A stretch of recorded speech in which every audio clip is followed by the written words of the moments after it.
no pat answer to this because each one of these different situations is a bit different, whether it's North Korea or Charlottesville or gay rights or gay marriage or whatever. So the answer is always different. And I think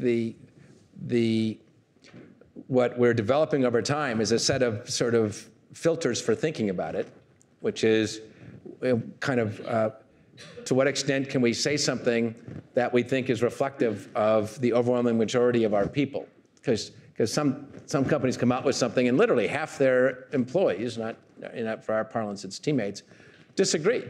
Well, a CEO should be real careful before he or she says something that half. And so, for example, in some of these cases, we have 75,000 teammates. We have a very substantial percentage who voted for President Trump. And they're thoughtful people with good hearts and good brains, and they did that. And so if I'm going to say something critical of the president, I better be damn thoughtful about making sure that it's said in a way that is not inconsistent with their basic view of the person and is more transactional.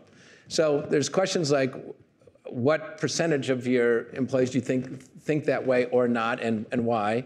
Second is, what realistic probability do you have of impact, of it making a difference? Third is for how many of your teammates will they be exceptionally pleased that you really like the fact their company is taking that stance. It's legitimate to count that. Fourth is, how will your customers react, customers, clients, partners? Fifth, what expectations are you creating for commentary on future issues? And if you say yes to commenting on one, and then you don't on the next, are you going to get reamed for that? And then so you have to be prepared to explain why. 6 or 7, whatever number I'm on, is to what extent are we at risk of getting retaliated against, because we live in a world where we deal with Congress all the time. And I sit with the senators from both parties all the time, as well as in state legislatures.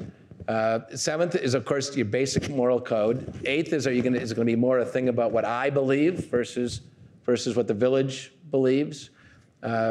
So that's, then 9, of course, is what's the tone going to be? And is there a way, because so often when these things pop up, it's almost like you're given a relatively binary choice. Say this or nothing. The world's way more nuanced.